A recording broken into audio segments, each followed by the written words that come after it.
Hey guys, we are looking at section 14.4. Here is chapter 14, and as really the last section of chapter 14. So, again, we're moving on from 14.1 and 14.2, which dealt with transcription and translation.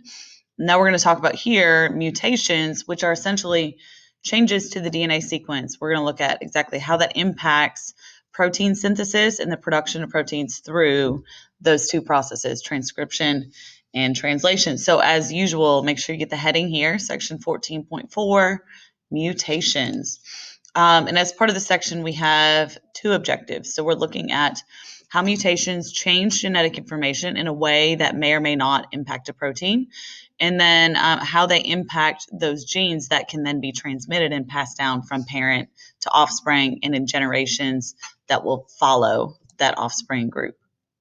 So two major types of mutations that you need to be familiar with, and we're going to talk about these individually here. So we're going to start in looking at what we call gene mutations, which are changes to the actual gene sequence. So meaning, remember, in our chromosomes, we have, depending on the chromosome type, we have hundreds of genes that all fall in line in a specific order on those chromosomes. We can have up to thousands of genes that are all ordered in a specific manner.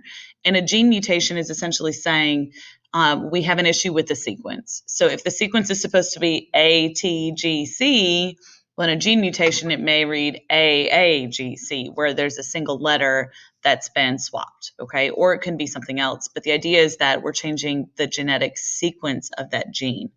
Chromosomal mutations, on the other hand, are bigger. Those are entire changes to chromosomes in a way that could result in, the loss of a part of a chromosome, for example. And we saw some karyotypes in chapter 15, I believe, about that, where you had like pieces of chromosomes that were missing. That would be a type of chromosomal mutation. And so we're going to talk about each of these, again, like I said, individually. And let's start with gene mutations. So one type of gene mutation is called a point mutation. And a point mutation is called a point mutation because it occurs at a single position, at one point, you could say, in the gene. So this point mutation, in this example, what we're saying is we have a gene sequence that we're given here. And you can see that they're labeling it as before mutations or normal. All right, so this is the unmutated sequence, what we would expect for a normal individual with that normal phenotype.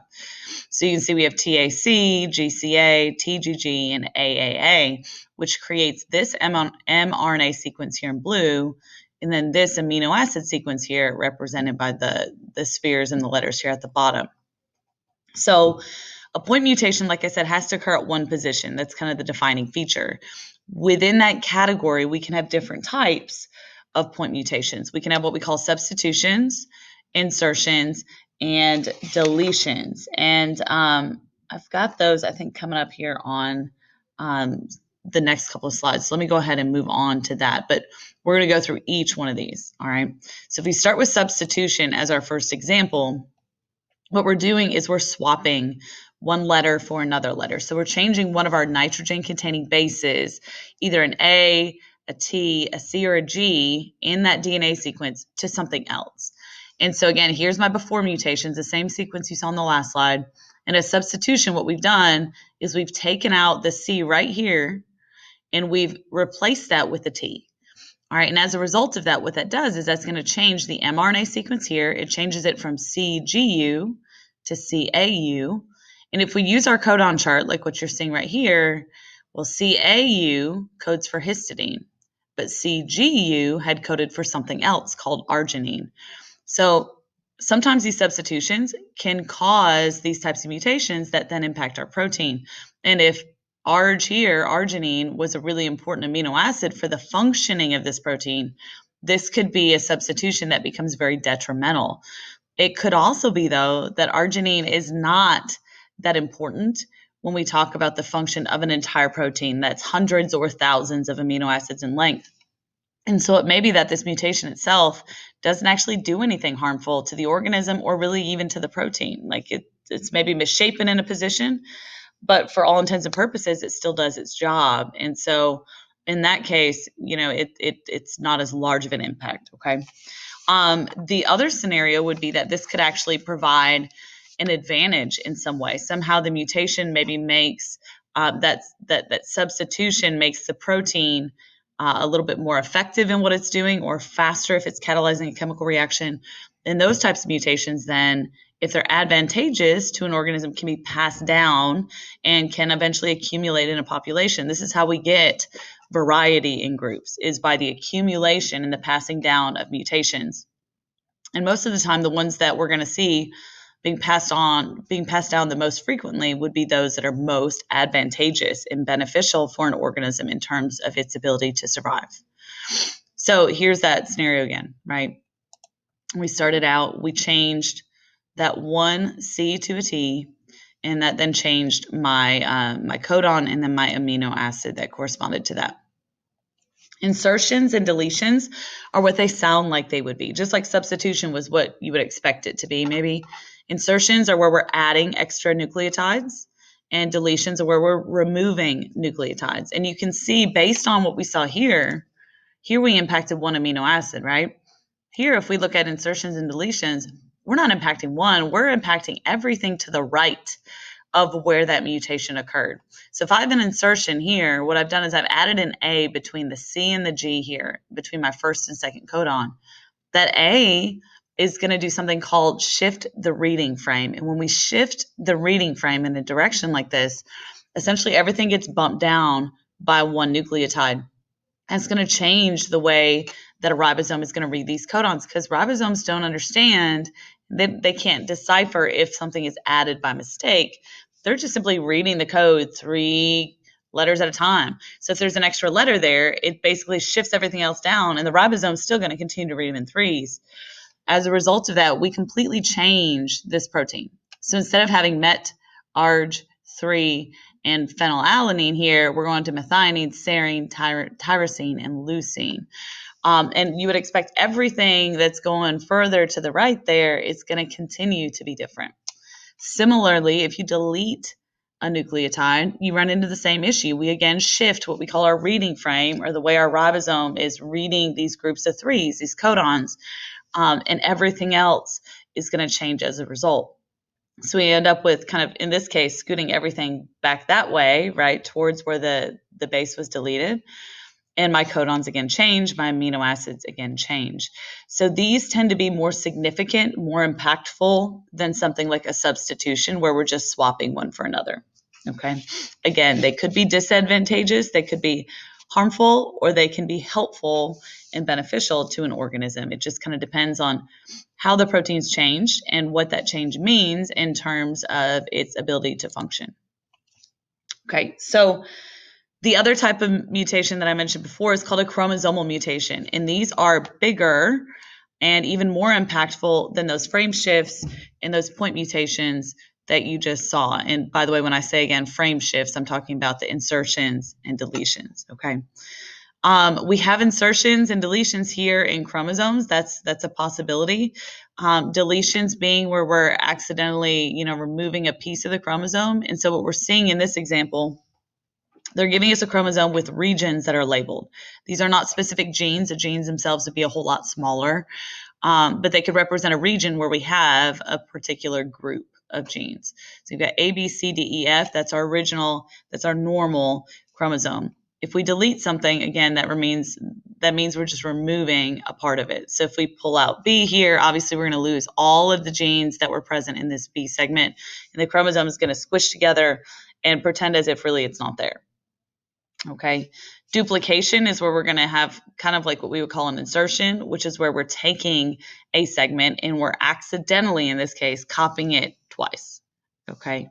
So we have an added B segment here. You would have double the genes, and that chromosome is essentially larger.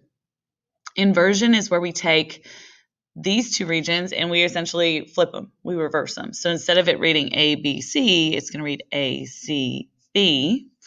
And then translocation is something completely different, really, where we're going to take a piece from a different chromosome, like way over there, and we're going to add that to this chromosome here. So G and H were not even present in the original chromosome. G and H would have come from somewhere else.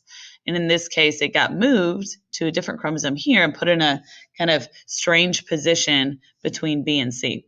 Okay. These In terms of these types of mutations, these usually come from errors in meiosis where, if crossing over is occurring in prophase 1, the amount of chromosomal material that's exchanged may not be equal. So that's where we could see this happening. And then in that case, if that happens, the gametes inherit incomplete or too many chromosomes, and that's where we get disorders like Down syndrome, is where we have one too many chromosomes. Others, we could have issues with replication, like here, for example, the inversions could be an issue with replication or the duplication or even the deletion. And so that would all be occurring during the synthesis stage. But any type of translocation is always going to be representative of an issue with meiosis, as well as all others here. These could also be part of meiosis or as part of replication. Regardless, again, these tend to be more impactful than point mutations because we're talking about whole regions and segments of genes, not just like one specific gene, but a whole group of genes and then therefore a whole group of proteins. So these tend to be way more detrimental and harmful than do the point mutations. Okay. So when we look at the effects of mutations, right? They can be harmful, as I mentioned, they can be helpful, or they can just simply not have an effect. Some mutations can occur from the presence of mutagens, which are chemical or physical agents that in the environment actually alter our DNA. And so the picture you're looking at here is of someone laying out on the beach. And the idea would be to say that sunlight, which has UVA and UVB rays, can be harmful and actually cause mutations in DNA. So that type of mutation is not going to be helpful. That type of mutation comes from this chemical change to DNA resulting from the physical kind of the breaking apart, disorganization of the DNA that's a result of those UVA and UVB rays, okay? Other types of physical and chemical agents would be like asbestos and its development of emphysema and lung cancers. And then there are certainly some other examples as well. I can't think of a ton right now off the top of my head, but X-rays we've talked about, right? Those can also mutate DNA. So that would also be coming from the environment, and those would also be kind of sustained within a lifetime, not passed down, but something that happens in your lifetime that kind of only impacts you. Other mutations that can be harmful are going to be those that are inherited genetically, right? So if we alter our gene sequences and then that does get passed down, or if we inherit these mutated gene sequences from our parents and our generations going back in time, those can continue to kind of spread in the population. And so there are examples of genetic mutations that we know are always going to be harmful, and sickle cell is one of those examples. Cystic fibrosis is an example. Down syndrome is an example. Klinefelter syndrome is an example. Albinism. There are lots and lots of things that we've already talked about that would fit in this category of being a harmful genetic and inherited type of mutation. So what you're looking at here on this slide is a picture of someone's red blood cells, and someone in this case would have sickle cell anemia. And what that means is that they have this mutated hemoglobin gene. And hemoglobin, remember, is a protein that transports oxygen through your bloodstream with the help of these red blood cells. So red blood cells contain lots of hemoglobin to help interact with oxygen and carry it to different parts of the body. People that have sickle cell have a point mutation in one location of the gene that codes for hemoglobin. All right, and that single point mutation results in the addition of an amino acid that changes the protein shape in a very significant way. So normal red blood cells, remember, are like biconcave discs. They kind of look like inner tubes without the hole all the way through them. And those biconcave discs are really optimal for moving oxygen. If you mess up that one amino acid from that one point mutation, you end up with hemoglobin that takes on a misshapen kind of pattern. And when that accumulates in red blood cells, it causes them to form this sickle or kind of crescent moon shape. These red blood cells cannot transport oxygen very well. That hemoglobin that's been mutated doesn't have the ability to bind and interact with oxygen. And so these sickle cells really don't do their job in the human body. And so people who have sickle cell disease or sickle cell anemia have issues with keeping oxygen in, especially places like their extremities. They can lose the ability to transport oxygen if they're doing things like exercising because of this. So again, some of these harmful things can be resulting from just a single change like this, but more often than not, it's going to be several changes that result in these types of disorders. The very last thing we got to mention is that, again, some mutations can be beneficial. And so all of the variety that we see, again, in any living thing is coming from mutations that occurred randomly in the genes of that species over a very long period of time. And those got passed down from parents to offspring, into their offspring, into their offspring, and on and on and on. So there are beneficial mutations. I think sometimes when we use the word mutation, we tend to think it's always got to be harmful. But sometimes these mutations do cause things to change in a maybe more beneficial way. And a really great example and relevant example of that right now would be in looking at the coronavirus. Now, coronavirus is not beneficial for anybody except for coronavirus because it gets to stay around. And you've probably heard that there are lots of mutations that are kind of occurring and impacting the spread of that type of virus. Viruses work in a way that allows them to mutate their genetic information fairly quickly. They're really bad at checking to make sure that they're not making mistakes when they reproduce. And so as a result of that, any type of mutation that makes a virus more virulent or better able to spread and transmit from one to the next, meaning one host to another host, that's going to be helpful for that viral species. And so when we think about COVID and the coronavirus, certainly beneficial in that sense to allowing that virus to sustain and keep infecting individuals as these mutations continue to occur that kind of help to elude and escape our immune systems. Okay, so not beneficial for us, but certainly beneficial for that type of virus. Okay, that's all I have for today. That's all I've got for chapter 14. As always, we'll practice, we'll review. If you need anything, let me know. All right, bye y'all.